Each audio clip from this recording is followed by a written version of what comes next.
Hey everyone, this is John from EastCoastArmory.com, and I'm here today with another World War Toons model build tutorial video. This time here, we're going with the Russian T34 76, kit number WWT-006 from Meng. As we know, World War Toons is a popular online video game, and they have a range of model kits from vehicles that are in the game. What's cool about these vehicles is that they have the look and feel of the vehicles in question, but they have these weird, wonky, and funky proportions to them, making them basically like caricatures. I just completed another World War Toons build tutorial video, only that one was on the M26 Pershing, and just like with that model, this one here is going to a private collector because this model here is being built for commission. Like I frequently mention in these videos, I often take on commission build projects from models ranging between 1/35 scale and 1/6 scale. For availability and pricing information, that information would be best by contacting me through the email address listed below, which is info@eastcoastarmory.com. This, by the way, is not the first time I've built one of these kits. In fact, I built one of these models about a year ago, and the build video on that can be found on the ECA channel. Only, unlike this video, that build was more or less my traditional model showcase video, where I do a brief review of the kit, and then I just build the model, and I show it in its completed state. This video here is going to be like the M26 Pershing video that I just posted, where it's going to be a full build walkthrough video from start all the way to finish. So with that, let's go ahead and crack this box open. For this one here, I'm not going to be dwelling too much into the kit contents because, well, again, frankly, I've already discussed all that information in the other video. The models themselves open up from the side, and here go the contents of the kit. They are all made from injection molded plastic, with the only exception being the tracks, which are single-piece rubber. One hallmark that these kits have is that they are very simple to put together, although having said that, one critique that I've seen on Amazon as well as also on eBay for this particular kit here was that people were complaining that they were harder to assemble than they anticipated. And frankly, if that's the case, if this kit here is outside of your skill range, well, perhaps maybe plastic models aren't your thing. But hopefully with this video here, this should make building one of these models a little bit easier.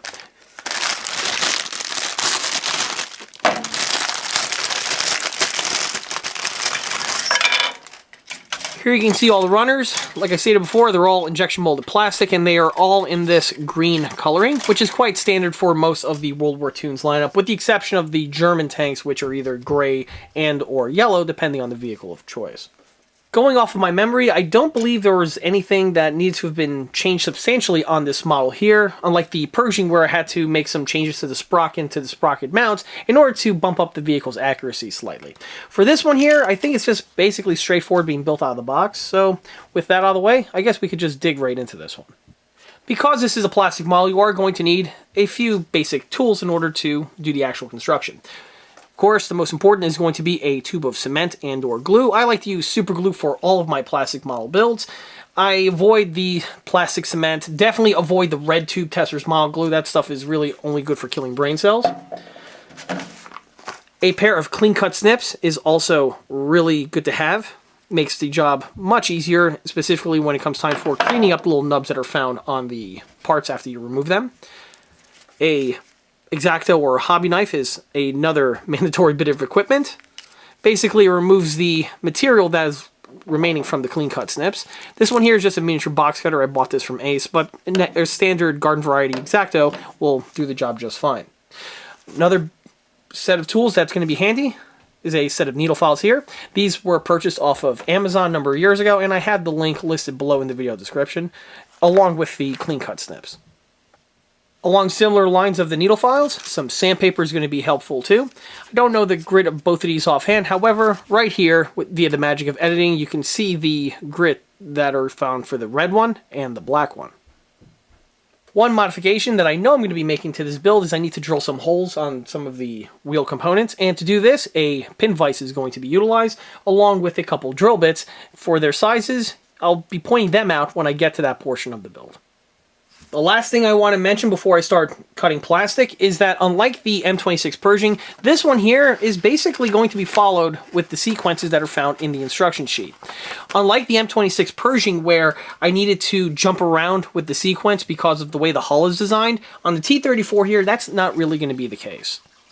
Having said that, the one step that I am going to do towards the tail end of the build involves the mounting of the road wheels. You'll notice if you follow the instructions, they want you to assemble and mount the road wheels as literally the first and second step in the instruction sheet. However, on my builds, the road wheels are the last thing that always gets added, and because of that, this year just going to be shifted towards the end. Outside of that, though, the remainder of the instructions are basically going to be followed in their proper sequence.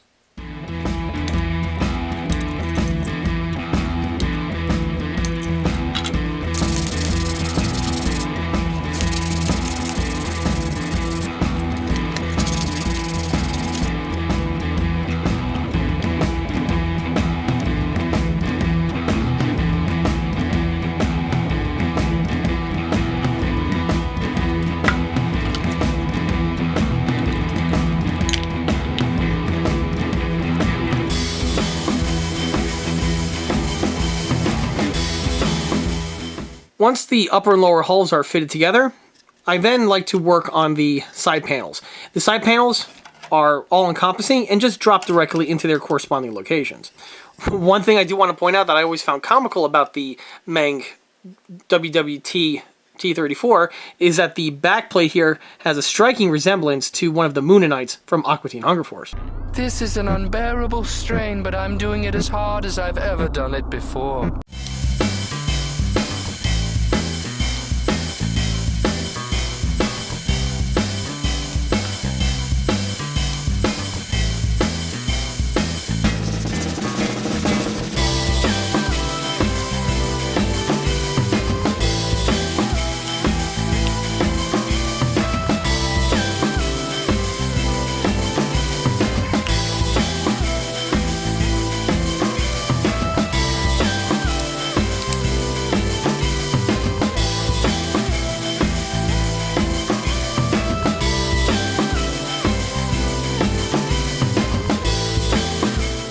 As you can see, there are absolutely no fit issues with adding the plates into their appropriate locations. With the plates done, it's now time to work on the remainder of the exterior detailing. While assembling the hull fittings, one thing that I forgot to mention before was that I noticed that a common recurring theme on these World War Toons tanks is that the fit on some of the parts are very, very snug. On the positive side, if you are installing them on, you're not going to have to worry about them falling off. On the downside, you have to be careful because the pieces might be so snug that you can accidentally break them upon installation. Case in point are with the little grab handles that we have here. They just plug into these holes that we see on the side, and they do fit, and they are the appropriate size. However, again, the fit is going to be very snug. I found best to use a pair of needle-nose pliers or similar in order to give you the extra strength in order to just pop the unit into place. To demonstrate, I'm going to go ahead and install this one grab handle to the side. Just a little bit of glue, it's all that's really needed. The pieces are started, and then to further push them in, I apply some light pressure onto the handle stem, and then I just pull in. As you can see, it took a little bit of force in order to overcome the plastic hole over there, but once the piece snapped in place, you're not going to have to worry about it anymore. If this is a concern to you, perhaps I recommend with the round needle file just going in here and removing a slight bit of material around these holes so that the tolerances open up, which will allow the handle to slide in easier.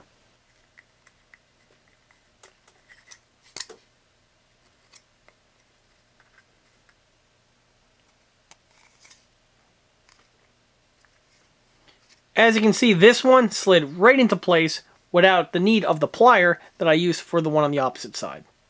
As for which one works for you, well, that's really up to your discretion. Me personally, I prefer slightly widening the holes just to ensure that the piece goes in without any force.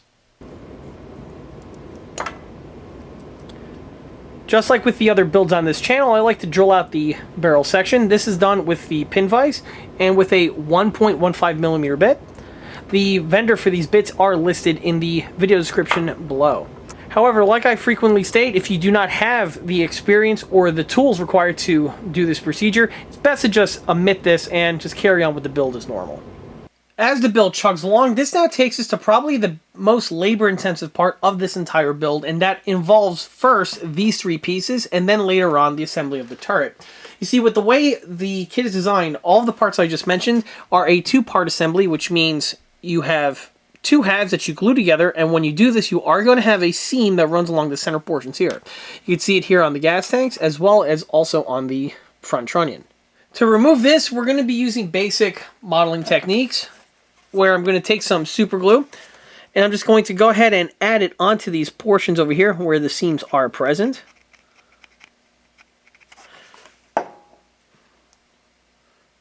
You could use putty as well, but for this, the glue works perfectly well. Just want to make sure it's only focused on the portion where there's a seam line. And I'm going to do the same thing to the opposite side. Note that on the fuel tanks here, I don't have the front and rear caps fitted. These will be added after the bodywork is concluded. Same thing was also done to the trunnion. Now, on the trunnion, you notice I didn't put any glue on the rear portion here because with the way the piece is designed, this portion here is not going to be exposed in any way, so adding the glue to this section to remove that seam is just not necessary. However, the glue was added to the remainder of the sections, and at this point here, I'm just going to set these components aside and let them set fully. Once the glue is fully dried, I can then go ahead with a needle file and some sandpaper and polish away the material, thus removing the seam. After a little bit of polishing with the needle file over here, you can see how the seam is polished away. Once the seam removal is complete, I then go ahead and add the last 2 end caps, which are the kit supplied units, and just drop directly in place. The same exact procedure is going to be utilized to the other 2 components that we have right here.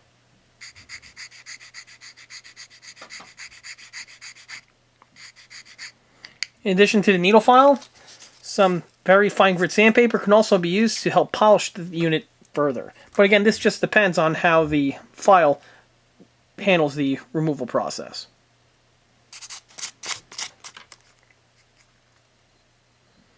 Luckily, with the material that the models are molded in, they sand and polish very quickly and pretty much effortlessly. All that I used, again, was just this flat needle file here and this fine grit sandpaper. Once you have the trunnion assembled and the seam removed, it's then time to complete the remainder of the assembly. The barrel just plugs directly in place. What's nice about the barrel on this kit here is that it's a 1 solid plastic piece. There's no 2 halves to assemble and seam remove. However, there is a small little crease line that's found on the top and the bottom for where the 2 mold halves met. This is easily polished away with just a X-Acto or a little bit of sandpaper. Once you're all set with that, you then assemble the turret. The trunnion drops directly in place on the pivot points to facilitate, of course, the barrel that goes up and down. And then you assemble the turret halves. The turret is consisting of 3 pieces. You have the top portion, the bottom portion, and the rear wall. The assembly is very straightforward. The only thing to watch out for is right here on the front portions. There is going to be a small little seam that runs across these 2 areas over here. So I'm just going to take a little bit of super glue, put a small little drop or smear on each of these spots, and then just repeat the polishing process that I mentioned before. For the sides, you don't really have to worry about any other type of seam removal. There is a small little crease line, but this can easily just be polished away with either a knife or the sandpaper. On the back plate here, it goes directly in place with no other seams to mention on that. On the hull here, last but not least, I do want to remove this little bit of sprue here. This is completely unnecessary. It needs to be removed just in order to mount on the turret. So with the clean cut snips, 2 little clips. Now, theoretically, I should have done this earlier, but the piece should just pop right out. If you notice, though, when you clean it with the clean cut snips, you are still going to have a little bit of a shard remaining. This can be removed either with a Dremel with the high-speed removal bit, or with just a round needle file, and just go in there and just remove those little nubs further.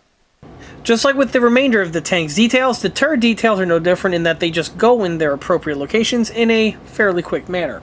The one thing that I do want to mention involves the hatch. The hatch on the model is designed to be functional, but like you just saw there, it's not held on permanently. With the way the hinge is designed, it has a C-hook to it, so it holds the hatch in place. It allows it to pivot, but it can easily pop off, just like the way you saw just now. Aside from the hatch is easily popping off, you also have to be careful on how you remove the piece off of the sprue. The little C-clamps are molded on, but they are very small and very fragile. So you have to be careful because you can easily crack them with your finger, specifically when you're installing it to the turret. To remove the clean-cut snips, make short work of it. And then to deburr further, a few passes with the needle file help quite a lot. With the part cleaned off, it does install on. All you need is just a small little drop of glue right there in its appropriate location, which, if you didn't see from before, it's a small little drop right over there. Then the piece just lines up and slides directly into the hole. You want to have the C-clamp pointing backwards. This is an easy mistake to make because it can go on in the reverse way, and if it does, you're in big trouble. And then you have to carefully clip it in place, but you have to do so while not damaging the C-clamps. It's a bit tricky because obviously you have to push down on it with your thumbs in order to seat the piece in place, but not too much where the C hinges will break. So you have to use your judgment on that one. To install the hatch, you simply remove it off the runner, deburr it, and then just clip it directly into place onto the two little hinges. Again, exhibit caution on this part, or else you could overstress it and break the hinge mechanism. Once you're done, the hatches are mounted, but again, you want to be careful with the handling on them because they could easily just fly off on you, and if they go to lost partia, you're going to be pretty much screwed. So at this point here, the model itself is ready for painting, but there are a couple more parts that I need to circle back on in order to get it done, and that involves the suspension. Starting with the road wheels do have backings on them, and they simply just get snipped off and mounted to the rim. I like to leave the road wheels actually on the sprue because it makes painting and weathering them a little bit easier because you have this big surface area to hold on to. The one wheel that I am going to be removing, however, is the one road wheel over here, and the reason for that is because this road wheel is going to be painted a different color compared to the others, so snipping it off allows me to paint its different color, as opposed to trying to mask up these areas here on the sprue to make sure that the other areas don't get hit. One other modification we're going to make involves the holes on these wheels.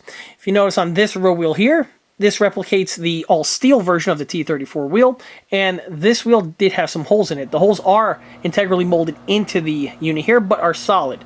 I'm going to take a drill bit and drill them out just to improve the look of them. Same thing also needs to be said to the sprocket, which we have here in the back. You notice the holes are, again, integrally molded on, but for this build here, and as well as the other build that I did, I like to drill them out just to give a little bit of extra detailing.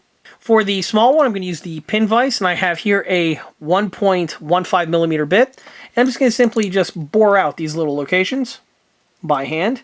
You can use a Dremel for this, but you want to be careful because with the Dremel, with the speed that you'll go at, it's very easy for the material to melt around the drill bit, and if that happens, it's going to cause other problems with the surrounding areas, where the holes will be too big, and it could just cause problems. With the pin vise, that's not going to be an issue because you're going much slower than even the slow speed on the electric motor. So I'm just going to go ahead and drill all these little holes out. And when it's done, you'll definitely be able to see the difference. For the main road wheel here, I'm going to be using a different bit, and I'm going to be using my drill press. You can actually use the pin vise as well, but for this one here, since the holes are larger, the drill press does make short work of it. For this procedure here, I'm going to utilize a 3/32 drill bit. These drill bits are extremely easy to come by and are basically sold in just about every single drill bit starter pack. For this one, like I said before, I'm using the drill press. You can also use the pin vise or a Dremel for this task, but the drill press does it in a faster manner. Unlike the smaller unit here, where, like I mentioned before, it can cause a risk of plastic melting, for the bigger bits here, that's less likely to happen, but either way, you do want to take your time and be careful with it.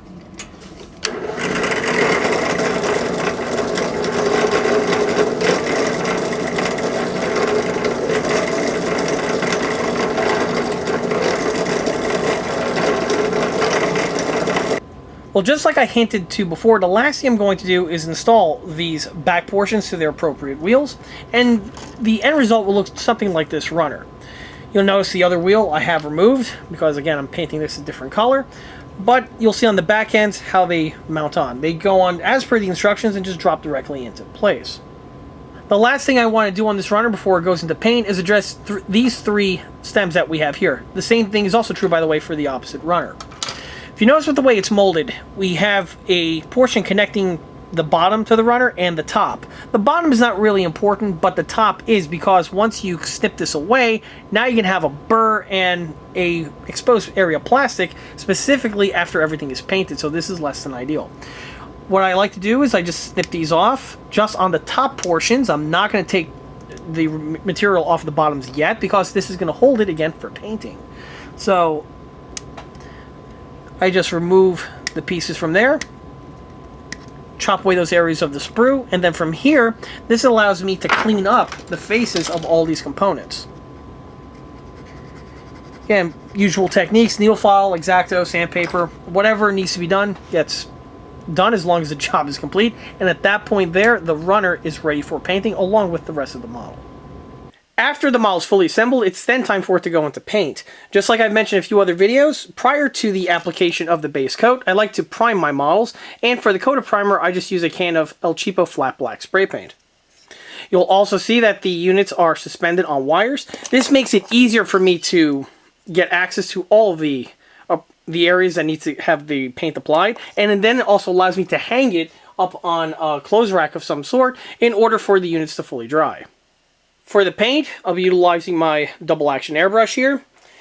For the compressor, I've already touched upon that in a few other videos, so there's no point going into that again. For the actual paint itself, I have here this mix of green. This is my own custom mix, and sadly it's not something you can exactly pick up in a hobby shop.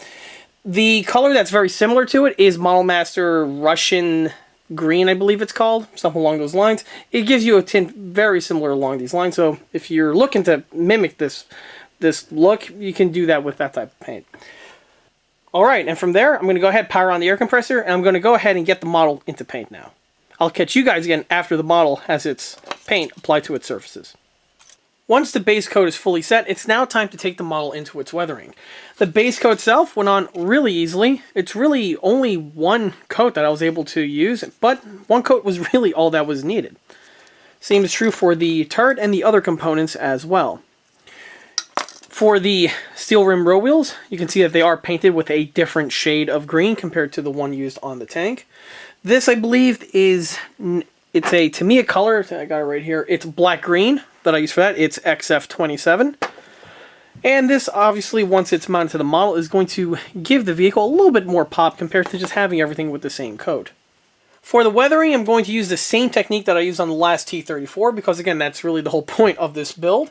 And on that build, I utilized a thin coat of airbrushed on flat white. This is just standard exterior latex flat white that I went ahead and watered down to a very thin consistency, so when it airbrushes on, it dries in a very translucent type effect, which is what you want when you're trying to get some kind of a sun-faded look. The paint was added to the cup. Along with the paint, I added a few drops of water, diluting it even further. With this type of technique, the more water you add to it, the lighter and fainter the effect is, and depending on the technique that you're looking for, you can play around with the various effects with this type of system. After the whitewashing goes on, you can see how the tank's starting to change with its outward appearance. Now I need to add a little bit more contrast, and for that I'm going to take some Tamiya flat black that has been diluted down, and I'm going to just go over some certain areas. This will give some depth and shadows to the already modulated look that we have here. By doing this, it gives you a little bit more depth compared to leaving it in this configuration. However, you can actually stop here and just progress further with some of the dry brushing that I am going to do, but for this one here, it's pretty much customary in my builds to add a little bit more shadowing to what we have presented right here in front of us. And after a few random lines with the airbrush, you can see how the coloring now is beginning to change compared to what we just saw earlier. With the hull all the way, I'm just going to continue the exact same effect here on the turret. Now, I'm not going to be adding the powder fouling or the exhaust soot at this time. That's done at the very tail end of the build after the rust effects are added to the exhaust. And then, since I have the same type of consistency of paint in the airbrush, it's also used for the powder fouling as well.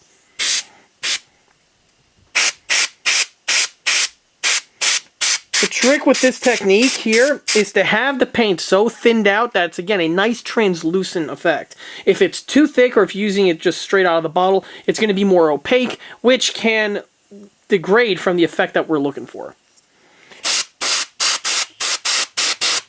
For the locations, I'm basically just outlining the surfaces, as well as putting a little dot or two on some of the rivets.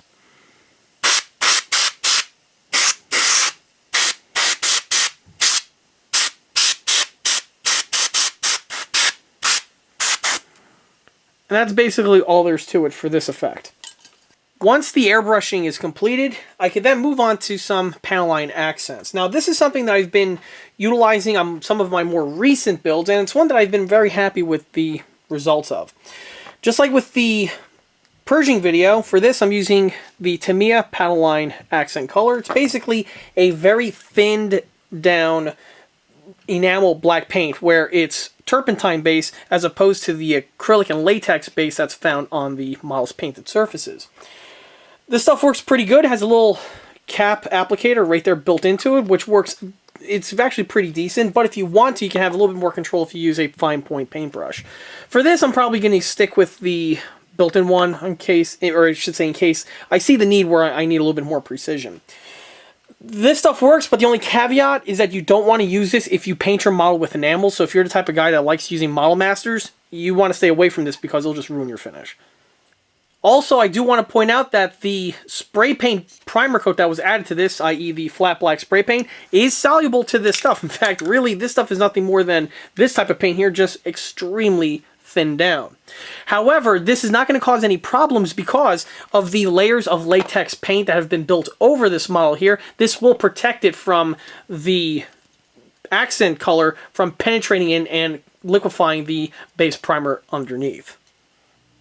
After the panel line accents are added, I now turn my attention to the edging effects. For the edging effects on my models, I use dry brushing to achieve this look. For the color, it's just Rust-Oleum flat black, and I use a fan brush in order to do the application.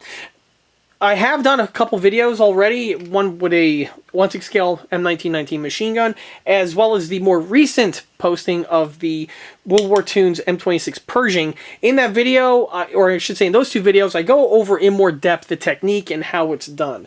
But roughly, I take some paint off of the lid over here, dab the brush in a couple times, smear it around on a surface until finally I remove just enough of the liquid paint so that when I swipe it over corners, the paint will only adhere to the ridges that are exposed on the corners, which will highlight the model even further. There are some other techniques that I go over about, when do I wash the brush, as well as the consistency I'm looking for, but that information is best left in the other videos that I just mentioned. So if you're interested in more depth on how I pull this off, check out those other videos and you'll be able to see it, again, in more detail. The brush at this point is loaded, however, so now I'm just going to go and add it to the surfaces. And this is purely done by feel as well as experience, but after a while it becomes secondhand nature. And you can see the surface is now starting to pop through. And on a model like this, it's great because you have a lot of little corners, and you also have these little rivets here, which just looks so good when you add the weathering agent to them. Really makes them pop.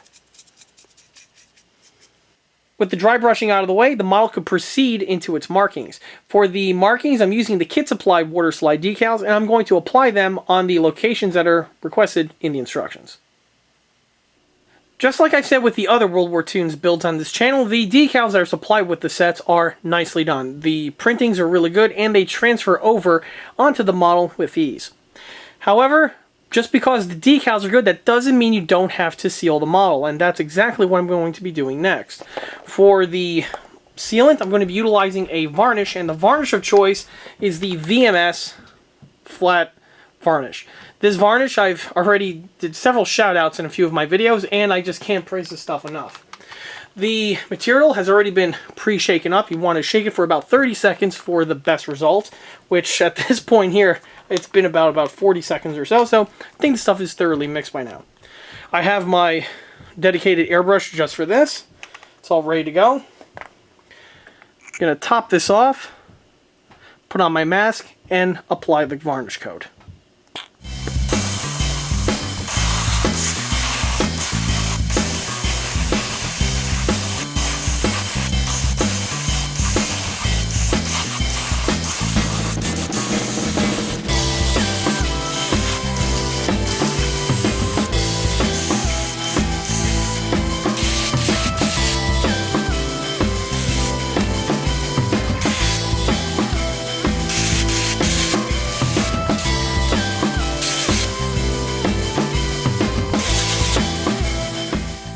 While the model is set aside so I can let the varnish fully set, it's now time to focus on the tracks. The tracks themselves were painted off camera. For the base coat, I airbrushed on a thorough coat of Tamiya flat black. This was done on both the interior as well as the exterior sections. The airbrush is always used whenever I paint tracks because it gives a nice even coating that isn't too thick, that is nice and opaque, but you can still see all of the molded and track details that we have here. Outside of the flat black, I also went over with a little bit of a misting of the flat white to give a little bit more contrast and give a little bit more color to these sections. From this point now, it's time for the dry brushing. Now, just like I mentioned in the other video, for the dry brushing, I use just silver spray paint for this job. Silver spray paint is the dullest one that you can possibly find. You don't want the really expensive stuff with the metal flakes or that chrome type finish. It's a bit much. Just regular standard silver spray paint should be fine. The application is going to be dry brushed on with my fan brush that I have here. And if anyone had seen the 1919 video that I referenced earlier, you know exactly how this is going to go down. So I'm just going to spray paint a little spot right here on the table. Brush the brush onto it, and then just go over the surfaces. As you can clearly see, in practically no time, the highlighted areas on the surfaces all pop out, and you really get to appreciate all that nice detailing found on these molded in parts. One thing that's great about T34 tracks is that they are all steel, so you don't have to worry about dual toning them or adding a different type of color for rubber pads like you would on something like an American tank, for instance. And you can also add some swipes to the interior portions as well. You can see those nice little ribs start popping up when I do that. And that's it. This track is all set. Set this aside, let it dry. I'm going to repeat the same steps to this one here. Once the varnish fully sets, you can see that the build now is really starting to come towards the end.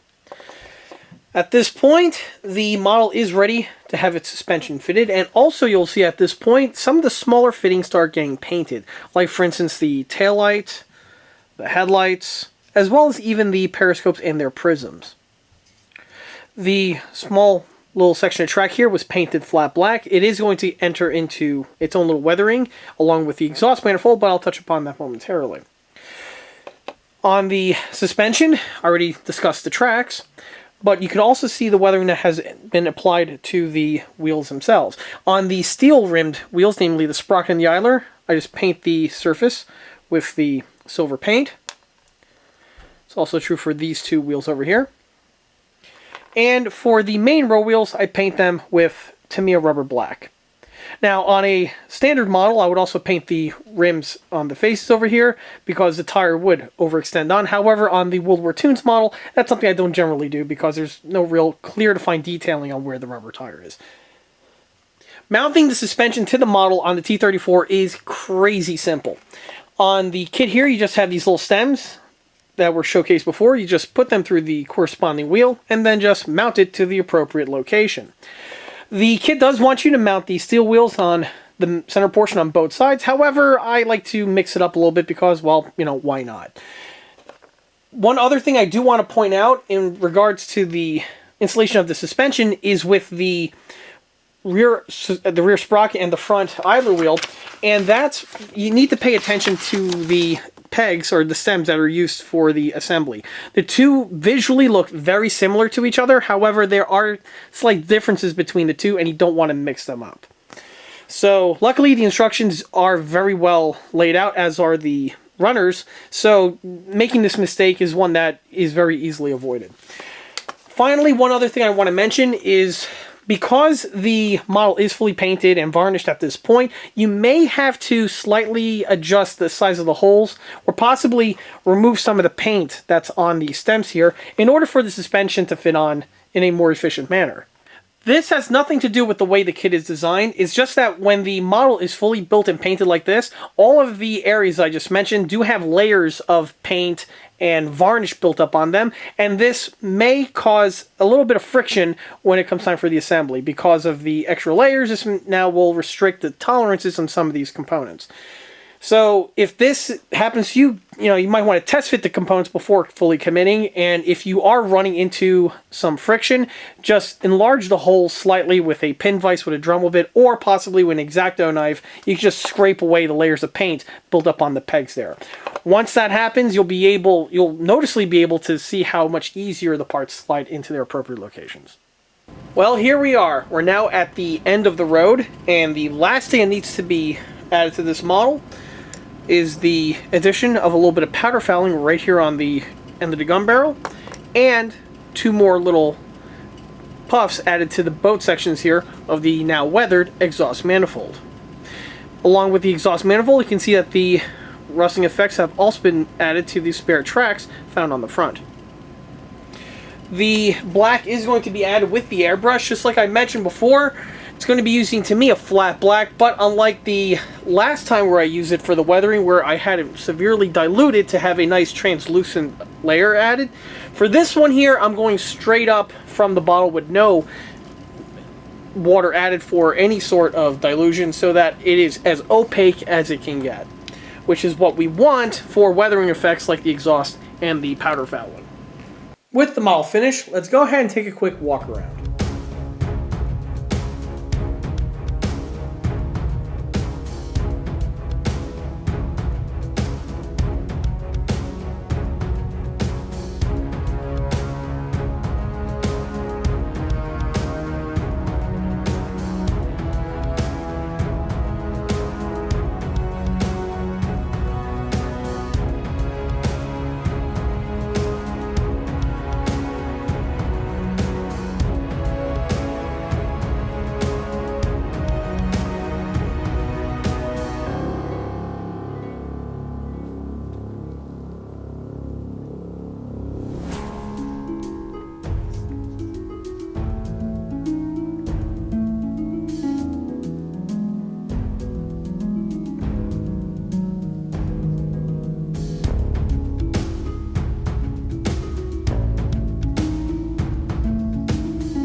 At the end of the day, I'm very happy on how this build turned out. It's always a blast to work on these World War Toons builds, and even though I've already tackled one of these T34s in the past, working on another one doesn't really change that. I guess we might as well slip into skill level and recommendation. These models here are very easy to put together and are beginner friendly. Basically, almost anyone can tackle one of these builds, from someone who's never touched a plastic model kit before to someone that has several hundreds of them sitting in their collection. These kits here also give you, the builder, a lot of creative licensing. You can go as strict with it as you want, like build it solely out of the box, or you can go on the opposite end and have fun with replacing components with scratch-built ones, or even, I've seen a lot of individuals out there 3D print their own replacement parts, which is pretty cool. In addition to what I just mentioned, these models are very affordable and are also very easily come by. All these ingredients make for a very enjoyable as well as a very fast build. Because of the subject matter, obviously if anyone is a fan of the World War Toons video game, you're really going to dig one of these kits, or basically all the kits in their lineup. I also recommend these kits here for anyone who's a fan of just Russian model armor and are looking for something a little bit unique and different to add to their collection. I would also recommend this model for anyone who wants to stretch their legs a little bit. They may be getting a little bored building the standard configuration models out there and are looking for something that's a little bit unique and something that has some character. Obviously, these models here definitely have no shortage of that. And with that, that wraps up this step-by-step build video for this caricaturized World War Toons T34-76 medium tank. If you like this video, be sure to subscribe to this channel where it's a great way to keep up to date on new posted content, being build walkthrough videos like this one over here, or the other smaller and larger scale model showcase videos and project update videos that frequently get posted to this channel. Another way to keep in the loop of new posted content is by liking us on Facebook. There I have more photographs of this particular build, as well as the other smaller and larger scale builds that have been previously showcased on this channel. Furthermore, don't forget to swing by eastcoastarmory.com for more 1/6 and 1/16 scale builds and detail components. Thanks for watching. Catch you guys on the next one.